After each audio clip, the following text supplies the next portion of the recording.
Welcome to the Branding Room Only podcast, where we share career stories, strategies, and lessons learned on how industry leaders and influencers have built their personal brands. Now, let's get started with the show. Hi, everyone. It's Paula Edgar, your host of Branding Room Only, and I am so excited for today's conversation because it is with my friend and someone who someone says, that's Michelle, that's Paula, and I'm like, we're different.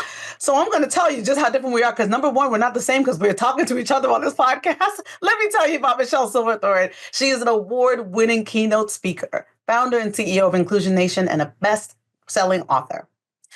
Her bio: Michelle Silverthorn is an award-winning global keynote speaker who believes each of us deserves to belong, thrive, and succeed. A graduate of Princeton University and the University of Michigan Law School, Michelle has lent her expertise to Fortune 500 companies, law firms, Hollywood studios, law schools, and universities, and nonprofits around the world. From 8-person workshops to 1,000-person conferences, Michelle equips everyone with the necessary tools and skills to finally make real progress on belonging and inclusion. And child, do we need that. Michelle is a TEDx speaker, a best-selling author, and was recently named by Inc. magazine as one of the top 250 female founders in the world. Her next book, This Is How You Thrive: 6 Steps to Authenticity, Success, and Fulfillment at Work, will be released in 2026. You can receive her newsletter about authenticity, allyship, and inclusion every week on Monday mornings with Michelle, one of my favorite emails each week. Everybody, welcome Michelle to the Branding Room. Round of applause, round of applause, round of applause, round of applause. Hi. Hello. Hi, my friend. How are you? I am well. I'm excited for this conversation. I'm really happy. This has been a long time coming for us to dive into all the things that we love and do often. So let's jump into it. What does personal branding mean to you, Michelle? Oh my goodness. So Paula knows this. I started out as an attorney, and I was an attorney for a number of years. And then I decided to join the Illinois Supreme Court. And I spoke about speeches on inclusion and belonging for many years. And then I started my own company. And when you start your own company, you really have to figure out what narrative and story you want to put out there for the world. So what is that story of yourself that you want other people to see? So when I think of personal branding, because it actually ties a lot into the Thrive program that I do these days, I think about what is the story about myself I want to put out there, but then how do others perceive me? Like, is that story that I want to put out accurate? Is it true? And then where is the disconnect, right? So between this is who I think I am, this is how other people perceive me. Personal brand to me is how do I align both of those, right? And then how do I align them in everything I do, in my vision statement, in my missions, in my values, who I work with, how I put myself on media. But it's always for me making sure that how people perceive me and how I perceive myself are aligned with each other. Perfect definition. Awesome. So how do you perceive you? How would you describe yourself in 3 words or short phrases? So interestingly, I thought about this. I'm an immigrant from the reason Paul and I get confused a lot is because we're both from Jamaica. She's much more New York than I am or ever will be. I only lived in New York for 2 years. Paula's been there forever.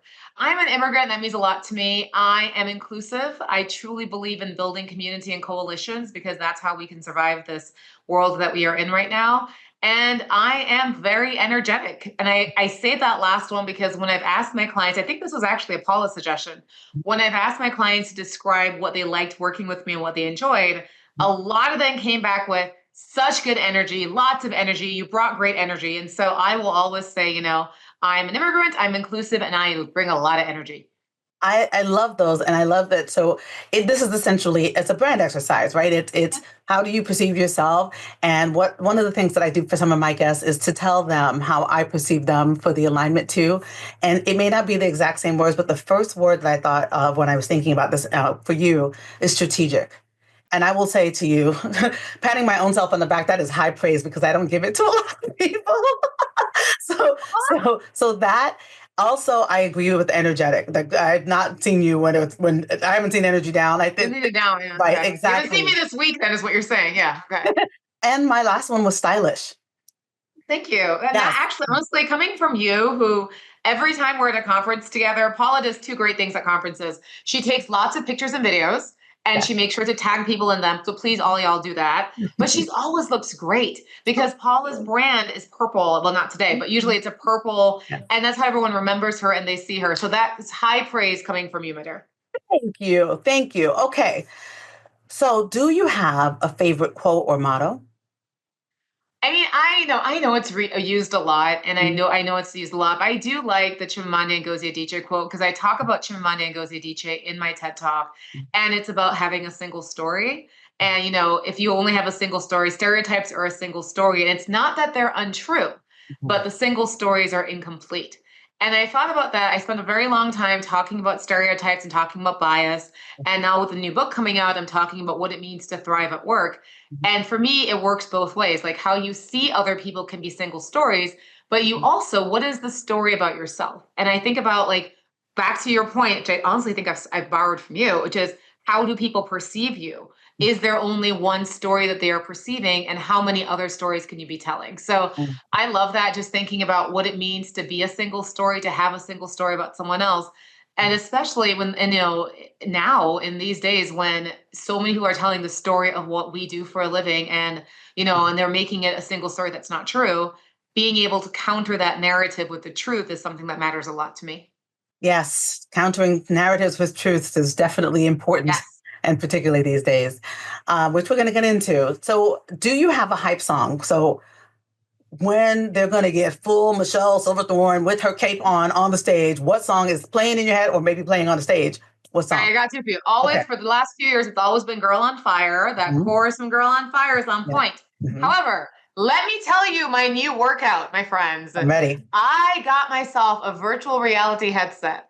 And in this virtual reality headset, which is the best, the only thing I do in it is this workout called Supernatural, and I am obsessed with it. But then they play lots of songs. But there's a song that they play, which I want to be my hype song forever. And it's called Hold Your Hand by Jess Glynn. I've never heard the song before, but like it is just fun and engaging, and it's all about showing up as your authentic self, and you're going to find your people, and your people are going to be there, and they are holding your hand, and they are supporting you. And it is a great beat and a great chorus. So you may not know it, folks may not know it, because it's not, I mean, I only heard it when I did this workout thing, but Hold Your Hand by Jess Glynn. That's my new hype song. Well, we are going to definitely put it in the show notes, and it's going to go in the soundtrack for the podcast. So there's that. And I'm excited. I'm excited to hear about that. So I know a little bit about this story because I've heard you speak before, but I want everybody else to hear this, which is, Michelle, where did you grow up and how did that shape you? Let me tell you, Paula. So I grew up in Jamaica. My whole family is either Jamaican or Trinidadian, or like Panamanian, or we can keep going. We can keep going back English. We could keep going back a long time. But my dad and my mom met at University of the West Indies in Trinidad and Tobago. They're both engineers. And so I lived in Jamaica my entire life until I came to America, and I came here to go to college to Princeton University. So I have many wonderful New York City memories. And then after Princeton, after I was there for 4 years, I went back to Trinidad, lived there for a year, came back to America, went to Michigan for law school, and on and on. And now I live in Ann Arbor. So it's just where I live right now. And you asked like how my journey affected what I do for a living. I mean, I could tell, Paula's heard this story. I tell a lot of people about a flight that I took from from Jamaica to New York through Miami, where my wallet was stolen. And everyone on that plane raised money for me so I could get back to school. The pilot actually passed around his pilot hat so people could donate money.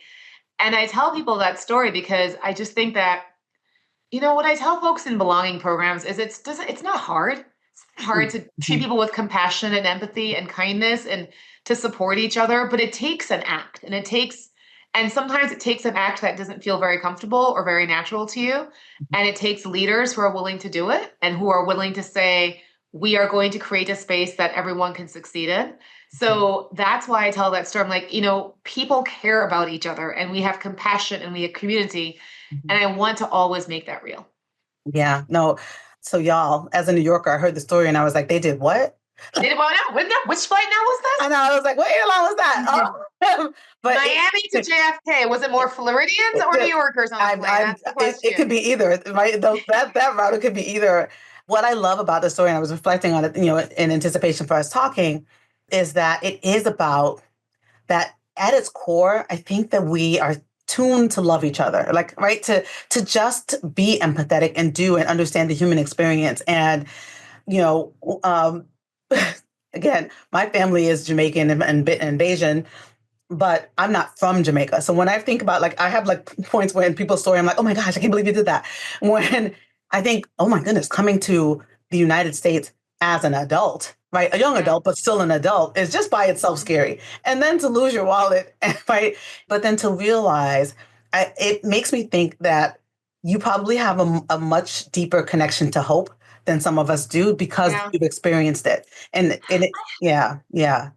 So, and I've actually thought about that a lot, especially this year, which is I have a core belief that like that was founded in me when I was 17 years old. Hmm. And because of that core belief, I mean, and there's the other part of the story I tell was when I was held up at gunpoint, which is a much sadder story. And, we were told that we were going to be killed and we weren't. And we escaped that and we lived through that. And it's again making intentional choices in your life to either say, my life is going to be the side character in someone else's narrative, or I'm going to be the hero in my own narrative.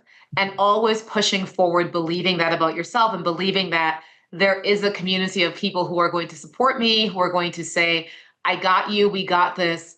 And you have to find it, because if you don't find it, then it does feel like it can be defeating and lonely out there. So the more that you believe that that community exists and that you deserve everything. Hmm. And that belief is what gets me through the day.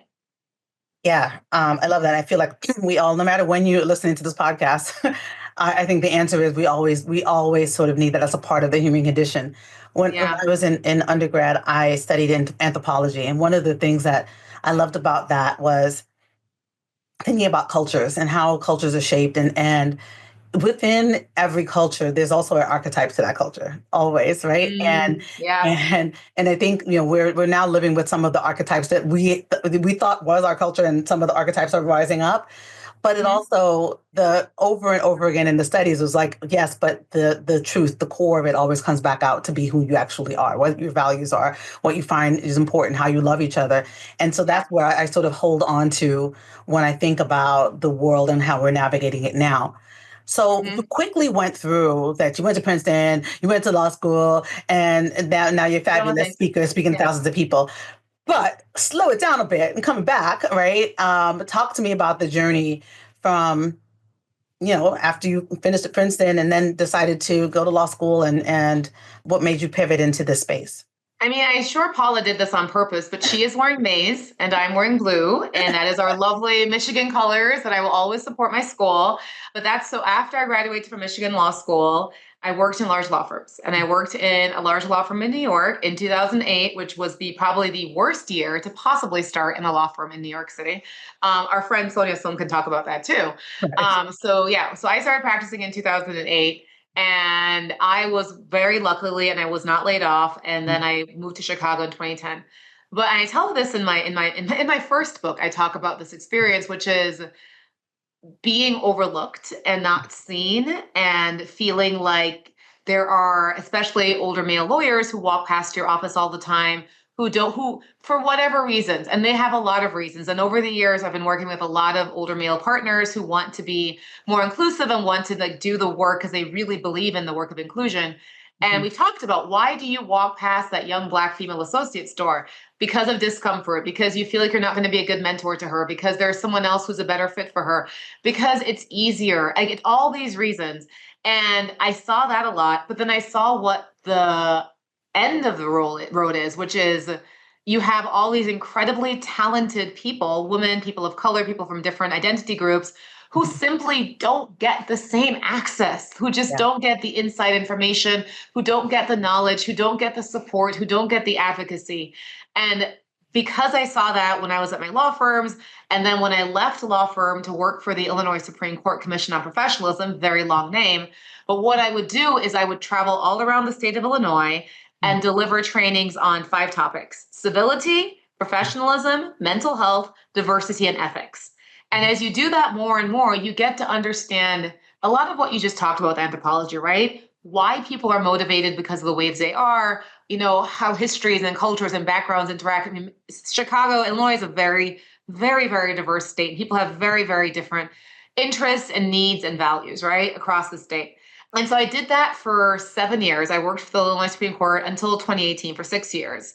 And then one day I wrote an op-ed in the Chicago Tribune that was about being called as a Black woman living on the north side of Chicago, which is predominantly white. And I have two biracial children, being called a nanny to my children over and over again. And I wrote this op-ed not knowing what would happen to it, where it would go in the universe. And it turned out it went very well in the universe. People loved it. And that led to a TED Talk. And that TED Talk led to a book deal. And all of that happened at the same time, where I felt I was just really stuck at work. And I felt like, and I mean, I talk about this because I'm writing my book right now. So this is how I'm thinking in my head. But like I was stuck in my own story, and I didn't know where I was going, and I had to get unstuck. And I went to this conference, which was all women. It was just a meeting of all women who had started their own businesses, any kind, accounting firms, nail salons, hair salons. And every single one of these women took the step out in faith and said, we are going to do this. And it might work. It might not work. This is my third business I've started. This is my first, whatever it was. And I thought, if they could do this, and this whole history of attorneys who have put out shingles in firms for generations can do this, then I could start my own company too. And that's what I did. And that's how I started Inclusion Nation. It was like 2 weeks after I went to that conference. I was like, let's do it. Let's go. I love it. I love hearing the story. I love the passion behind it. I was just saying to somebody else earlier today that, oftentimes, each generation thinks that they're the ones who kind of created the whatever the magic is. Yes. But as I look back, and with my father's help, I remember that both of my grandparents, maternal and paternal, my grandmothers were both entrepreneurs. And each time I have had a job where I've had to do stuff I don't want to do, which there's a lot of jobs, I realized just how uncomfortable, literally my body is like, this does not sit well. And the only time it sits well is when I'm in charge of what it is that I'm putting out, and effort, energy, et cetera. And so that entrepreneurship, I think of it as a core part of my being Caribbean and West Indian, and knowing that I can relate to people, and I can rely on myself and my effort and energy. So as I was thinking about, I try to set intentions for each of my podcast guests. I'm like, okay, this is what conversations where I want to go. And then I let the universe do what it does. But I have to tell this story because it's going to help us pivot into something else. So I started off my introduction of Michelle by telling y'all that we have been confused for each other before. Constantly. Now, okay, so let's just roll through some of the things that are similar about us. We're both Black women. We both have Jamaican ancestry. We're both married. We both have children. We both were former lawyers. We both are speakers. We both have our own business. So there's a lot of similarities, right? Agreed. Double click. And we're super different, right? From different parts of the country, just a lot of difference. But I went to a conference once, and I think I told you this story, but I got to tell everybody. I went to a conference once, and I was hanging out with some of my friends who were also speakers, and somebody came up to me and was like, "You spoke at my firm, and it was the best thing that ever happened to me. You were so great." And I'm still thinking about it. And I was like, of course. I mean, I hear that all the time. So I was like, yes. Amazing. I was like, clearly I did. Whatever you're saying is correct. And then the woman was like, I said to her, what firm is it? And she said the firm. And I was like, I've never spoken to that firm. That's odd. And this woman, y'all, you hear it in my voice. It was like, no, I'm sure it was you. You spoke at my firm. And I was like, lady, of all the things I've been accused of, I've never been accused of not knowing who I am. Yeah. But she doubled down, Paula. She doubled down. She would not stop. I mean, she literally doubled down. I had to look towards other people because, again, gaslighting has become a part of American culture. So I was like, am I on television? And I laughed because, again, I love Michelle. So I'm like, it's not an insult, right? It's just not right? It's not correct. Yeah. But brand-wise, because this is what I do, I was like, oh, this is my brand. I was like, hello, you have to be able to differentiate. But then I thought to myself, what? Yeah. So there was another fun time where someone thought that they had talked to Paula, but then they talked to me after that. I'm like, oh yeah, you remember? This is last fall. You're like, yeah, you remember when you were going to prepare this program, this workshop for us? I was like, but then you always say yes because you're like, because maybe I just assume I've forgotten this conversation I had with this. I was like, Yeah, that workshop that we talked about yeah. And it was like 2 weeks later that she realized it was actually Paula that she had talked to and not me. Because thank God, because I had no workshop prepared for that. But yeah, it happens all the time. But also we talk about different things. That's the other part that just I mean, you are the personal branding queen. Like you are, I have learned So so much from you because of thank you. personal branding. Yes. And like your workshops are engaging and they're interactive and they Yes. are so like it's a different vibe. But listen, and plus I don't know who's listening to this. Listen, all y'all, Paul, just steal Paula's list of conferences and go to them, okay? They all love her and she's great at them. So yeah, but no, we get mixed up all the time, and we clearly need to work on this, babe. We need to figure out how we're going to differentiate more. So one of the reasons why this podcast has to happen is so that everybody would know that we are We're different not the people. same person. You remember when like Michael and Janet Jackson did that Scream video, and like part of the reason was because everyone thought they were the same person. I was like, this is our Scream video, This is Paula. our This is stream. That's hilarious, hilarious. it. But I wanted to share the story. Number one, because it's funny and I have you on the podcast, but it also speaks to something that aligns with what you do talk about, which is belonging and which is making people feel and being heard within spaces so that they can thrive. And I wanted to connect this because in the experience that I mentioned that I had, the challenge wasn't that I was being mistaken for you. The challenge was that I wasn't being listened to. Right. The challenge was that I was sure about who I was, and this person was like, no, no, no. And I thought to myself, this is probably a microcosm of what happens in so many people in their workplaces. And Yeah. so when you think about your book that is upcoming, authenticity is a key to thriving. And you've spoken about authenticity a lot.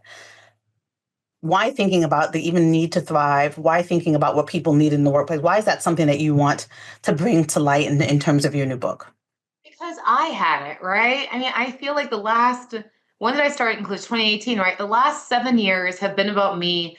And I love that you use strategic, like intentionally choosing my own path and making sure, and this is something especially we do as Black women, making sure it aligns with our community's values Yeah. and making sure we don't leave our community behind. And so when I think about what it means to be authentic, like Ritu has a wonderful book that she talks about what it means to actually have belonging and authenticity. And one of the things that she talks about, it's not just about being authentic by yourself, it's about being part of this group of people and this community and how you can show up in different spaces.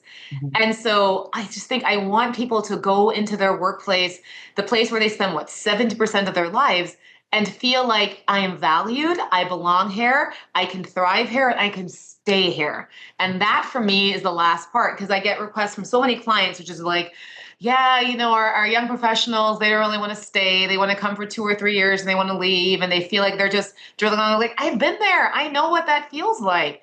But there is another way to go about this. And the other way is why I call it thriving at work. And I don't, I mean, one of the words someone used to me was like, she's a Pollyanna. She's very positive. She I'm like, yes, Hey, I that's my am. nickname. And you see, yes, see this again, Paula.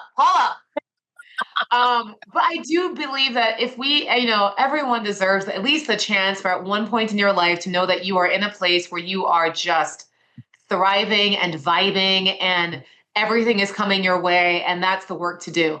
And it ties in. I mean, I spend a lot of time talking about bias, and I still talk a lot about bias. Mhm. And I tell people, you know what? Bias is here. Mhm. We are fixing the workplaces as much as we can. And at the same time, how we can all do our part to make sure that you can stay and succeed here, right? It's not a one-way street, it's a two-way street. And I want you to take advantage of the fact that I know that you are a strong, powerful individual person, or maybe you're not and you don't think you are. But whatever it is, I want you to drive your own narrative forward. Mhm. Is that for you? Is that what authenticity is for you? That being able to drive your narrative? So, I mean, that's what thriving is for me. For me, Mhm. authenticity really means a space where I can show up and I can choose, I think everyone has multiple personalities, multiple identities, multiple spaces that they can be in, right? Yeah. But do I feel comfortable in all the different spaces? I won't always feel 100% comfortable. Mhm. But if I show up and I can talk and I can express myself and I can tell the jokes that I have and I can talk to people and they can listen to me and see me and value me, that's when I know I can authentically be there. And I don't think it's enough to just say I'm the only person that matters for, because if the other person isn't listening to me or valuing me or thriving with me, then I'm just sitting there alone by myself being like, I'm vibing, but no one else around me is. So for Right. me, showing up authentically means that you are always considering, what does it mean to be in this space where people can see me, I can see them, and it's a reciprocal relationship every single time. Oh, I love that definition, and I love the two-way streetness of it too, because Yeah. so often, you and I, both work with a lot of lawyers that I remember going to a conference. I love conferences, and You do love conferences. I love a conference. And the general counsel who was speaking on a panel said, "Authenticity is not keeping it real." And Mm, it sat with me. I was like, "Ooh!" It was like a hip hop mm, bar. It was like, because to people think it's on and off switch yeah. versus like thinking about how you kind of get there, but understanding that if you can't be authentic at all in a space, it's probably not your space. Probably not your space. It Hmm. is probably not your space. Hmm. And part of me wants to share with people, that's okay. That's okay if it's not Right. your space. Yeah. What are the reasons that you are in this space? Maybe the reason, and I know for a lot of us young attorneys, we Mhm. was financial security. Yeah. We Yeah. were in these spaces because we had loans to pay off. So some people, it's because it's intellectually stimulating, right? They loved the challenge and the thrust of the work that they do. Yeah. For some people, they're in this space because they don't know where else they're going to go. That's fine. But how tapped in are you to your core values and to why this matters to you? And again, it has to be an intentional choice. I don't want folks to just say, I fell into this and I'm going to stay in this. I mean, like, you can do that when you're 21. But now, as you get older, you have to decide, what is this chart, the path that I'm charting for myself?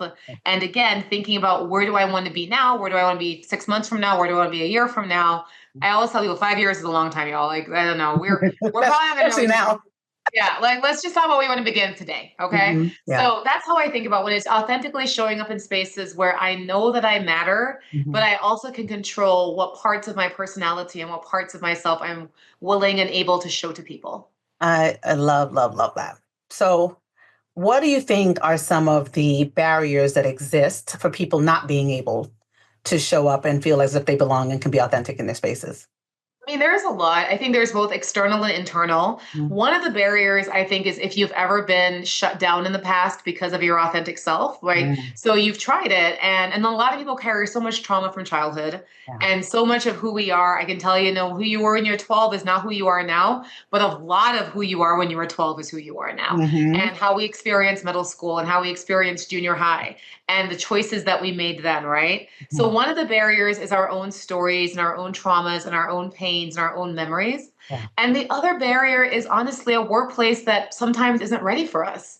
That, one of the ways I describe it is, there is a room and there is a table that was never designed for me and was built and people like me weren't even allowed in the room. And so you have to do two parts, figuring out from yourself, what are those internal barriers that you have. Maybe it's you haven't found your champions in your space yet. Maybe it's you haven't found the work that you can identify with as yet. Maybe it's you're still looking for peers who are able to support you, right? Maybe the challenge is you are still trying to figure out how your values can actually attach to this work that you do. But whatever those internal barriers are, work through those, figure those out, because at the same time, there are those external barriers as well, right? There are partners who will ignore you while you sit right next to them in the office, right? There is a work life balance that does not at all balance your life or your work, right? There are demands on you there are expectations that are higher for you because you are a person with a disability or you are a woman or you're a person of color that don't exist for anyone else. And frankly, there's an entire narrative that says you're not as good because we lowered the bar to let you in, or what was your SAT score? What was your LSAT score? So again, Mm. the more that we can say how can you identify those barriers, whether they are internal or external, Mm. to your authenticity and to you feeling like you are safe? Because that's a big part of it. Do I feel Yes. like I am safe and can express the different parts of me I would like to express in this space? Hmm. Thinking about places and spaces where they're not necessarily tables that were built for folks who are different, the work that you do, the things that we are both committed to, diversity, equity, inclusion, the conversation around that, the acronym DEI DEI. and the words diversity, equity, inclusion has shifted swiftly in the last recently. Let's put it that way because I don't know when the podcast is going to come out, but recently, right? What would you say is the current state of DEI, and what do you think are some of the challenges that we're going to have to navigate and some of the opportunities that we have? What analysis for DEI? I think that I think that there are various groups of people who have different reasons for wanting to dismantle DEI. There are groups who want to do it because, much like affirmative action, much like CRT, much like any of those other acronyms that you can think of over the past 50 years, it's the same work. It's the same work as civil rights, that they think that the workplace is not unfair. Everyone can get where they are for merit. And if you're not good enough together, then you shouldn't be there. End of story. That's it. That is the entirety for them. For me, I think you have to start with that, right? I feel for years we have been giving this, here's the business case for diversity. Here's the business case. That's fine. Yeah. But the business case for diversity right now is to not do it, because it's getting you attracted by people who don't want you to have any of this work. Right. So for me, you always have to start with, do you believe this workplace is unfairly tilted towards certain people for whatever those reasons might be? And if you think no, then of course you're not going to want any of this DEI work. You're not, because the workplace is not unfair. It is a fair meritocracy. Everyone gets what they get. However, if you are willing to say, I'm looking at the data, I'm listening to the stories, I'm looking at the promotion tracks, and I can say that there are certain people who have advantages in this workplace, and there are certain people who have disadvantages in this workplace. And the work that we are doing is to make that fair. That is when you're going to do this work. You are never going to do this work if you don't think the workplace is unfair or if it's unfairly tilted. It won't happen for you. You will find a million business case reasons to not do this work. So for me, I have to start there. And so I think we succeed at DEI, or whatever we want to call it now, if you are more able to show people, if you're better able to show folks, here are the data that shows that there is unfairness. And here are the interventions, whether they are whatever they might be. They could be better evaluation sessions. They could be, structured work assignments. They could be different improvement plans. But here are the ways to make this fair. And then let's start from that. Do you want this workplace to be fair? Right. If again, your answer is, not really, then you're not going to do it. Right. But if your answer is, yes, I would like this workplace to be fair, why do you want it to be fair? And the more that we can answer that question, the more we can say, here's the data that shows it's not fair, then that's the reason for our work. I think that there are a lot of people who just don't want it to be fair, and there are a lot of people who don't think it's unfair. Those are two different groups of people. So depending on who you want to talk to, figuring out how you make your best argument, figuring out which way you want to go.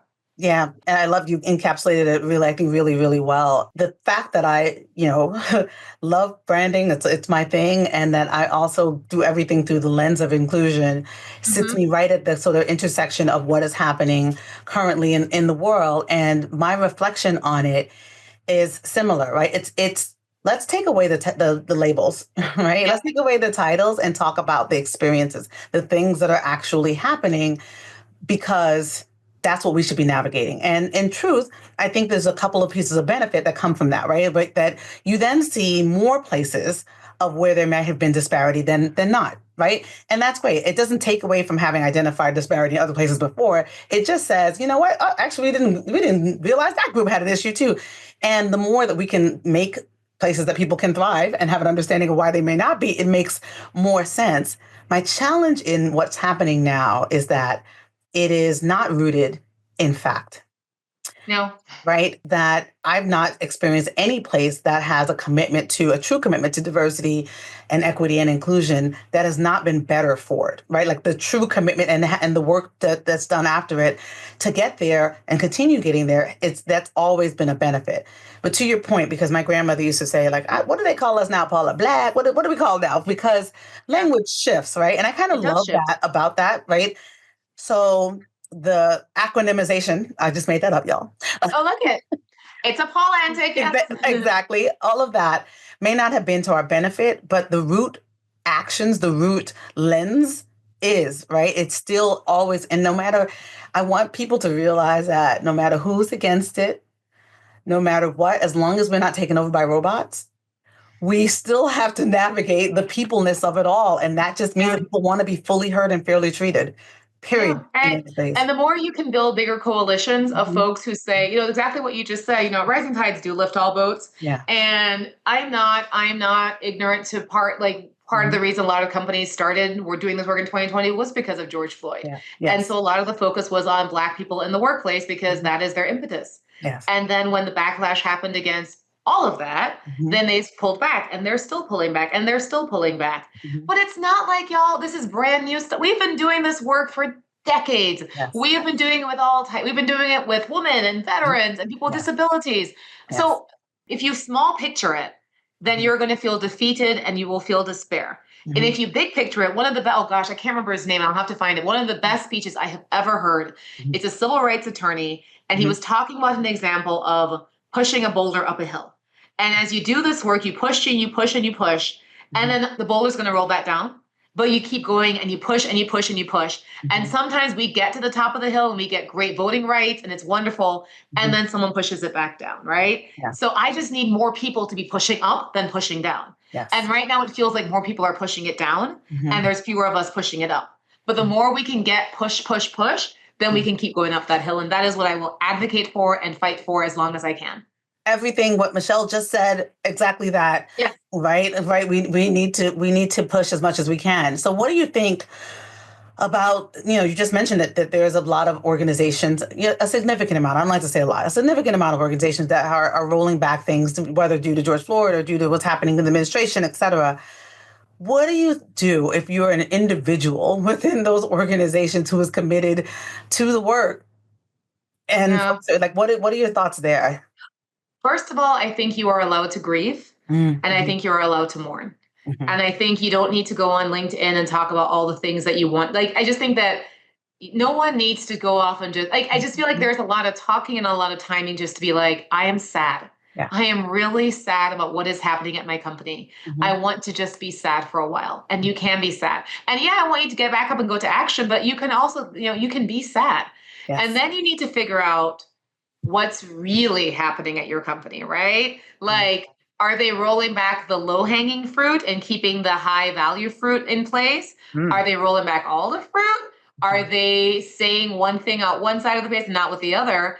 And frankly, why did they choose to do the work in the first place? And sorry, listen, I don't like the business case. I feel like, but when the business case changes, right. So there's a shift. Exactly. If you only care about the business case for diversity, it will always be a different business case because we can prioritize different things. Different CEOs, different executive committees, they all prioritize different things, right? So why are they doing this work? What are the specific reasons you think, especially in your role at this company, that this work should continue? And now let's think about what your role is. Your role could be, you could be running an ERG, you could be an executive, you could be a manager, you could be on the DEI committee, whatever that work is. What are the actions and the responsibilities asked of you? And what were they 6 months ago? What are they now? And can you guess what they might be 6 months from now? And then now that you've figured that out, where you were, where you are now, where you're going to be, who are the people who will support you? Go find your people, whoever they might be. And you have a conversation with them, which is, here is what I have accomplished.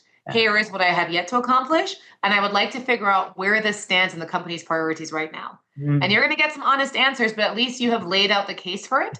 You've laid out what you've been doing for it. And now you are going to figure out what the next steps for you are going to be. I hope it is good steps. I hope that this is a place for you. And I will always say, you deserve a place that deserves you. And that is where I want you to go next. Great. That's great advice. I really love the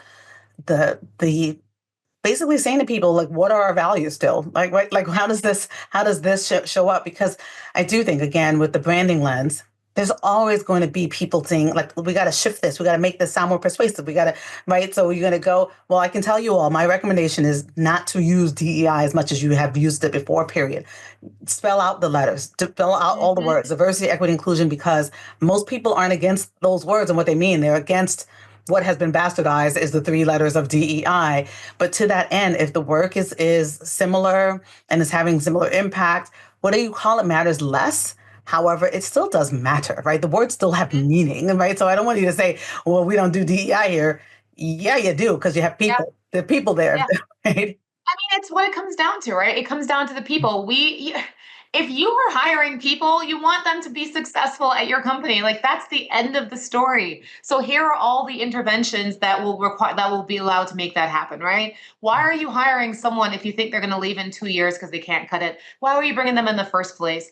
Give them the support that they need to be successful here. And like so, in every one of my programs now, when I get to the section on belonging, what I do is after I talk about like all the barriers to it, I ask people a question using the not Mentimeter because I couldn't make that work. I use Slido. Molly uses Mentimeter.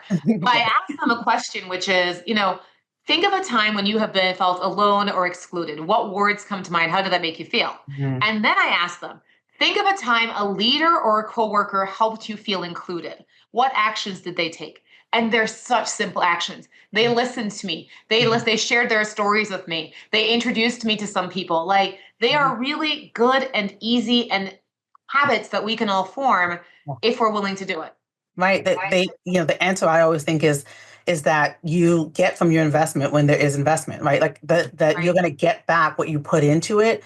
And for leaders, I actually think I on one hand, I'm like, gosh, this is a really challenging time because I think that's just true.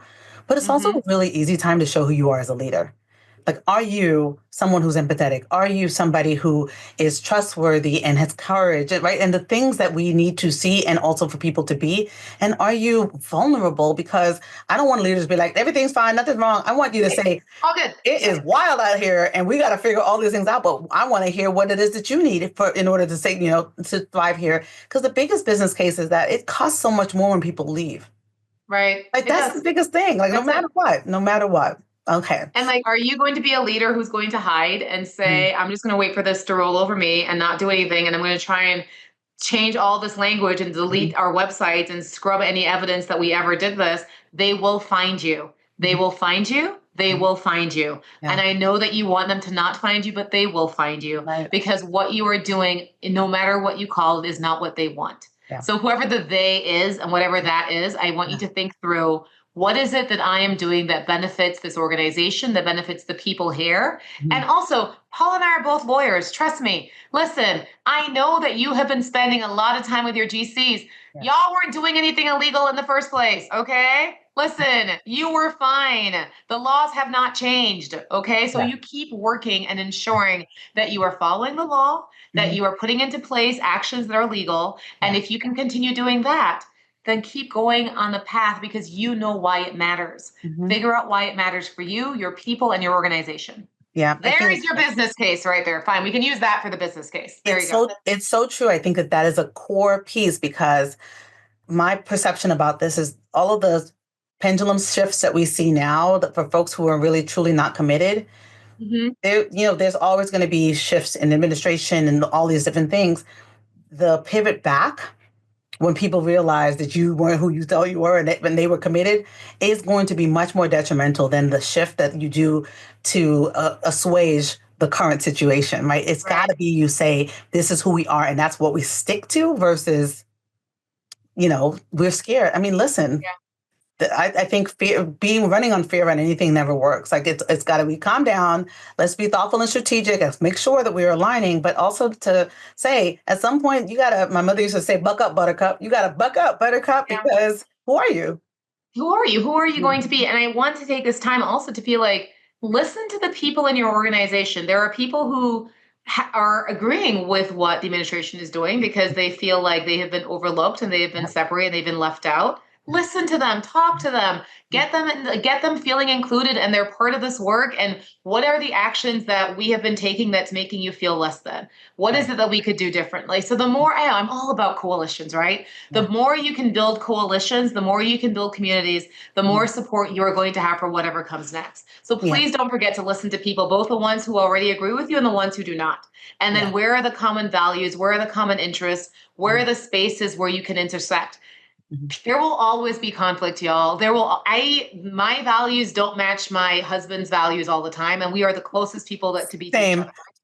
I mean, but and so of course, there are 10,000 people in your company. Not everyone's values are going to be the same, but where can they intersect? Where are the spaces where we can find, maybe we don't have the same underlying needs, but we also have the same interests. We want this organization to be successful. We want this law firm to thrive. How can we best achieve that? And the more you can have people find those common interests, the less you have to be worried about, okay, where is that pendulum going to shift tomorrow or next week or on Friday? Because you got your core groups in your own organization working to make be successful. It's true. It really is how this aligns, personal branding lines and branding generally aligns with inclusion, right? It's that when you know, like, you cannot have a good brand that you have shaped to be a strong brand if you don't actually know who you are, right? If you don't understand your values, understand your non-negotiables, what your goals are, all of that is a core piece of being able to shape your narrative.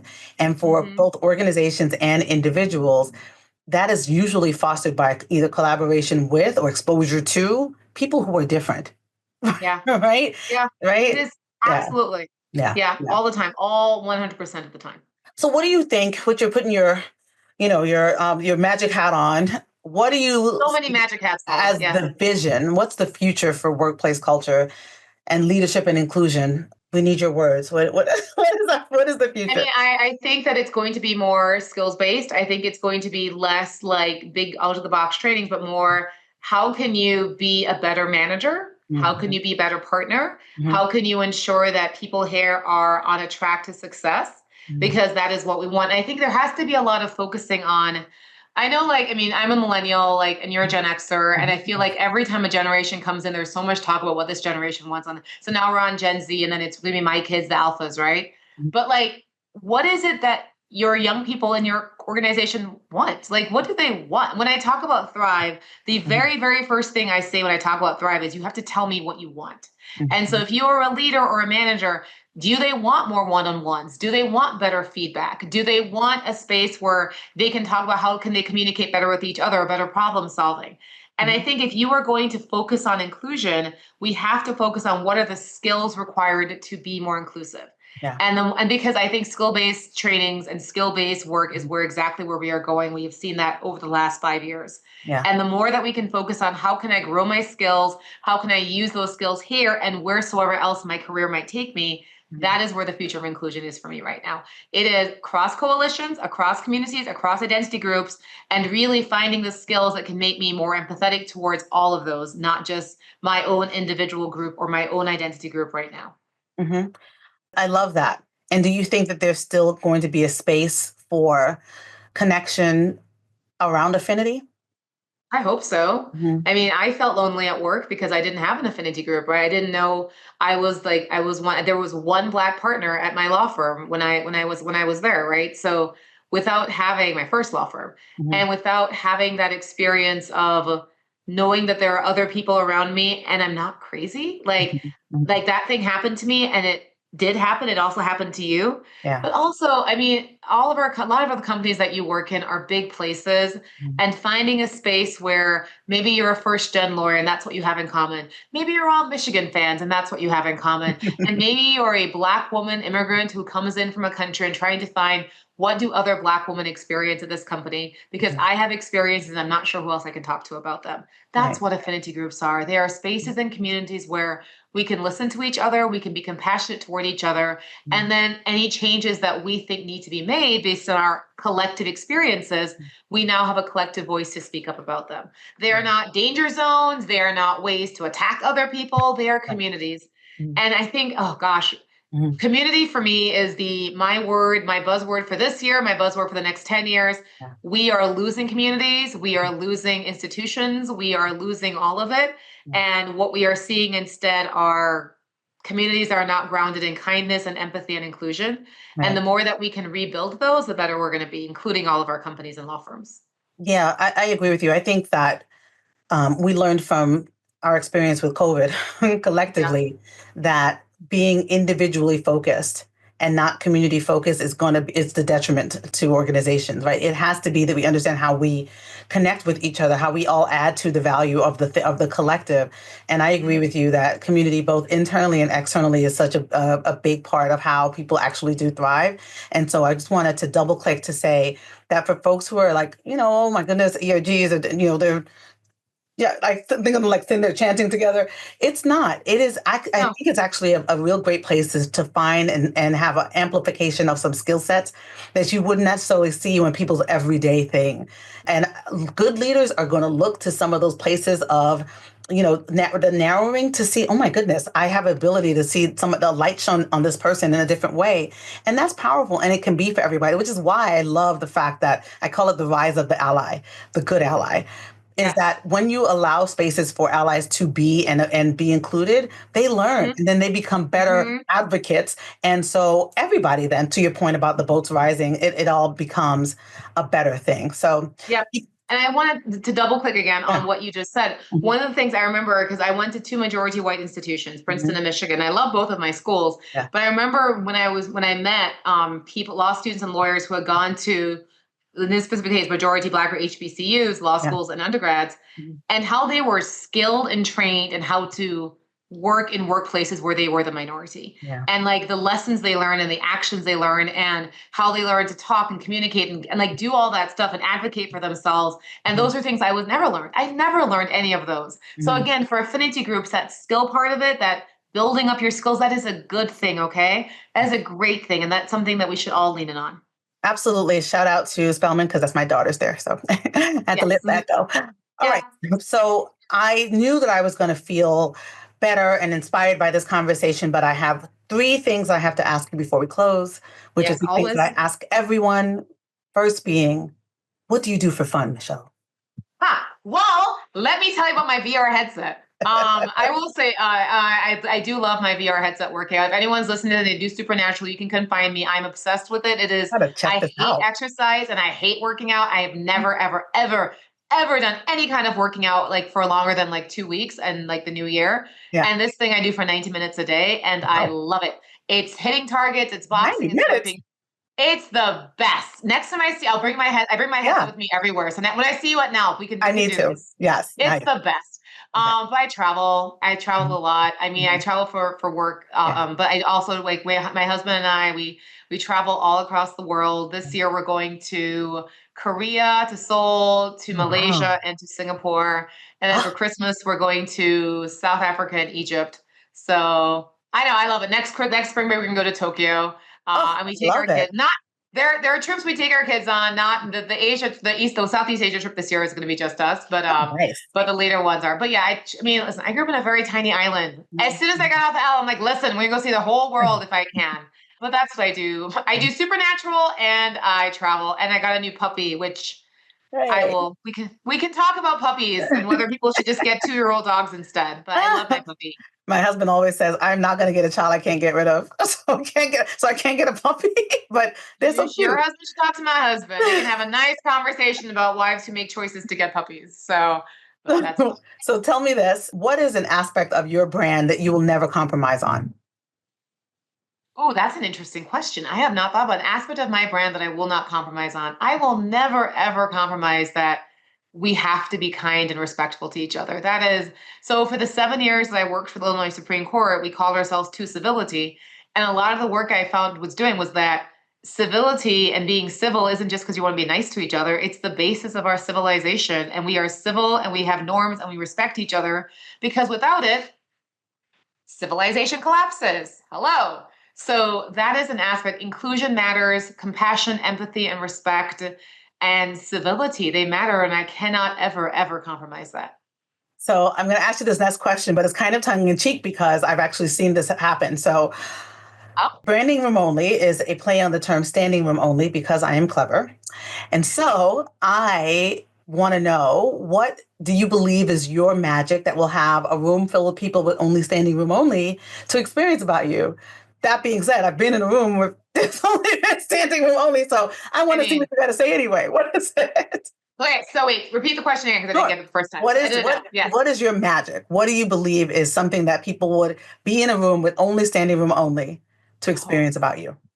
I mean, other than my stories, that's it. I tell stories. I mean, You know what? I love doing, I'm not a coach. I'm not a consultant. I am a speaker. I do keynotes and I do workshops, and that's all I do. I do 120 of them a year. Yeah. And I love it because I get to tell stories that create empathy, and I get to tell stories that people can see themselves in, and they can see what would I have done differently, and they can cry, and they always cry, and they can laugh, and it matters to them. Like, so the new Thrive program that I'm doing right now, I open it up by having people do a competition about musicals, right? So you have to identify what song from what musical and who's the star and who's the singer of it. And they do that because it's all about the I want songs. What do you want out of this career? Mhm. But that's what keeps people engaged. It's the energy, it's the vibrancy, it's knowing that Mhm. I will always tell you stories that you can leave with and you can remember. You may not remember my top 7 takeaways, but you will always remember my stories. And that is my brand. That's always been my brand, telling stories and make people feel like you got this, you can do this, you are the hero of your own narrative, and you are going to do this. I love that. Well, I knew this conversation was going to go by quickly, and of I course it can't believe did. we're done. This is I crazy. know you are more than welcome to come back anytime you want to talk about whatever you would like to talk about. Everybody, go tell a friend to listen to this podcast. Tell them that we are two separate people. Tell them that we believe inclusion matters. Tell them that we Yes. believe that you should be able to thrive and work and download, share, all of those good things. And there's going to be all information about Michelle and how you can reach out to her on the show notes for today's episode. Michelle, thank you for being here. And everybody, stand by your brand, y'all. Bye.